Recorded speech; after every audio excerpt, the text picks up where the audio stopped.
नमस्कार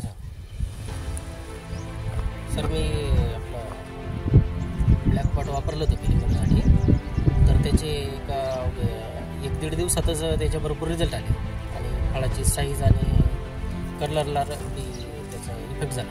कलर पण आलेला आहे, साईजमध्ये पण वाढ झाली.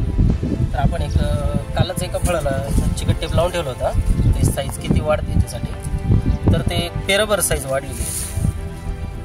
तर हा टेप एकदम खेटून मारलेला होता, ते पेराभर साईज 1 दिवसात वाढलेली आहे